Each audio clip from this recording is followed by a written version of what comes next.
Guy Lagache, alors, après Enquête d'actualité, vous êtes de retour avec un nouveau magazine de grands reportages qui s'intitule Déjà demain. Il sera diffusé dimanche à 20h50 sur D8. Alors, parlez-moi d'abord de la série de ce programme. C'est un programme sur notre futur. L'idée, c'est de se dire que le monde est en train de se transformer à vitesse grand V. Il est en mouvement de façon permanente. Il bouge de plus en plus vite. Et en fait, nous, citoyens, consommateurs, on a du mal à l'appréhender. Pourquoi ? Parce que souvent, ce qui est en train de se préparer pour nous dans notre quotidien se prépare généralement à des milliers de kilomètres de chez nous. Pourquoi ? Parce que en gros, la Terre est devenue plate et que ce que je fais ici a des incidences là-bas, à l'autre bout du monde. Et ce qu'on se dit, c'est que face à ces méconnaissances et face à un monde qui ne cesse de bouger, eh bien, on a voulu savoir qu'est-ce qui se préparait pour notre avenir, dans notre quotidien, dans les mois et les années à venir. C'est ça, en gros, le principe de cette série.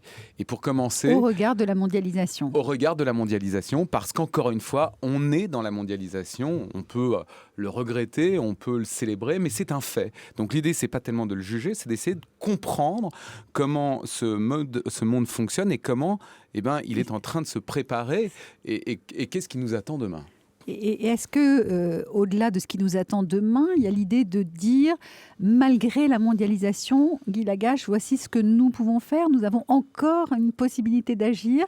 Ce qui est certain, c'est que l'idée, c'est de me permettre, moi, en tant que citoyen, d'avoir des choix, de pouvoir choisir de façon éclairée dans ma vie de tous les jours, à condition, évidemment, d'analyser une thématique particulière de mon quotidien à travers le prisme de cette nouvelle émission. Et pour commencer, on s'intéresse à un sujet qui me semble être central dans notre vie de tous les jours, c'est celui de l'alimentation, sachant que, encore une fois, on l'a vu depuis 20 ans, l'alimentation, c'est hyper industrialisé.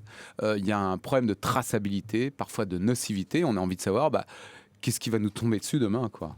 Alors ça, c'est dimanche prochain, 20h50 sur D8, sur la nourriture, ce que nous allons manger demain.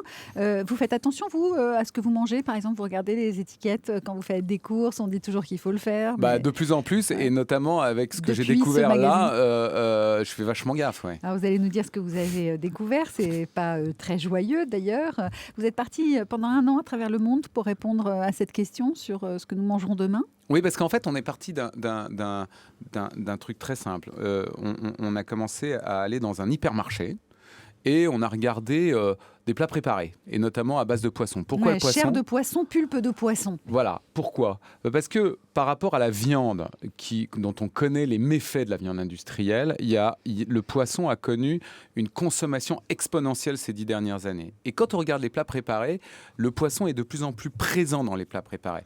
Et quand on regarde les étiquettes des plats préparés, eh bien, on s'aperçoit qu'il y a des choses qui ne sont pas forcément très claires. Vous pouvez avoir marqué poisson sur une étiquette, et à côté, chair de poisson. Donc il y a quelque chose qui peut sembler étrange, ou en tout cas qui pose question. Et à partir de cette question-là, on s'est demandé ce que ça signifiait. Et on n'imaginait pas que derrière ces simples appellations, il y avait des mondes, des systèmes qui étaient extrêmement sophistiqués et qui permettaient à certains de fabriquer ce qui allait arriver demain dans nos rayons et que nous allions consommer. Il y a une tendance, par exemple, en Amérique du Nord, qui est la viande sans viande. Oui, alors avec la poudre de soja. Voilà, pourquoi ? Parce que face à cette hyper-industrialisation, avec des corollaires qui ne sont pas forcément très positifs, vous avez des hommes et des femmes qui, eux, sont en train d'inventer des alternatives. Mais pas des alternatives pour des magasins bio ou des marchés de niche. Non, mais pour des marchés de masse.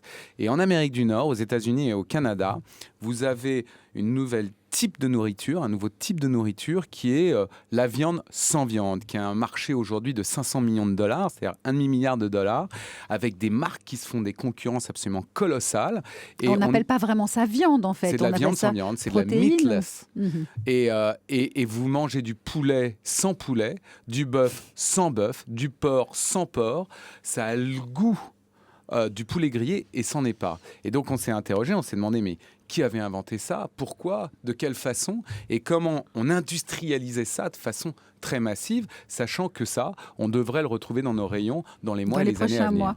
Guy Lagache, pour cette émission, vous avez aussi trouvé du transformateur de goût, comme la miraculine. C'est un fruit qui transforme les goûts aigres de certains aliments en saveurs sucrées. Oui, c'est-à-dire qu'en fait, une des grosses problématiques du monde occidental, c'est l'obésité. En France, vous avez 10% de la population active qui est obèse. Aux États-Unis, c'est un individu sur 3. C'est un problème de santé publique majeur. L'une des causes de l'obésité, c'est la surconsommation de sucre. Et il se trouve que face au sucre, il y a un édulcorant naturel qui s'appelle la baie du miracle, qui est en gros un petit fruit issu du Ghana qu'on trouve dans la forêt équatoriale, au fin fond du Ghana, et qui contient une protéine très particulière qui s'appelle la miraculine. Et la miraculine, qu'est-ce que ça fait? Quand vous le mettez sur votre langue, ça annule toute l'acidité de votre langue pour mettre en exergue tout l'aspect sucré. Et ça a 3 choses. 1, ça sucre naturellement les aliments. 2, ça renforce le goût des aliments, c'est-à-dire que vous allez mettre ça sur votre langue puis manger un citron, vous allez avoir l'impression de manger une citronnade. Et 3, ça n'a aucune calorie, donc ça ne fait pas grossir. Donc ça, c'est plutôt pas mal. Il y a des choses bien aussi dans la nourriture de demain. C'est que vous imaginez les possibilités pour l'agroalimentaire, c'est-à-dire les sodas, les glaces, les yaourts, dans lesquels vous intégreriez cette protéine et qui vous donnerait le sentiment de manger hyper sucré lorsque je mange hyper sucré, que je suis un accro au sucre, sans les inconvénients du sucre.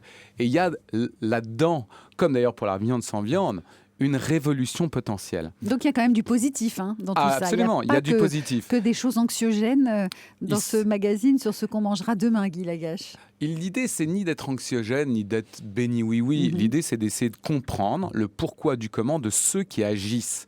Sachant que, quand bien même c'est positif, il y a des obstacles, il y a des contraintes, il y a... dans l'histoire de la miraculine, une enquête derrière qui est un véritable thriller politico-économique qui mêle les géants de l'industrie agroalimentaire, hommes politiques et hommes de pouvoir et agences gouvernementales américaines qui ont empêché l'éclosion de la miraculine, et on va comprendre pourquoi.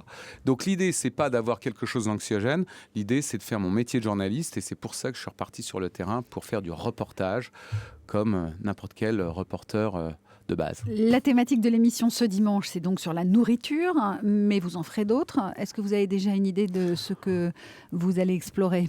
L'idée, c'est d'explorer toutes les questions du quotidien qui nous concernent pour essayer de mieux nous éclairer sur ce qui va nous arriver demain. Donc, aujourd'hui, c'est l'alimentaire. Demain, ça peut être l'éducation, le travail.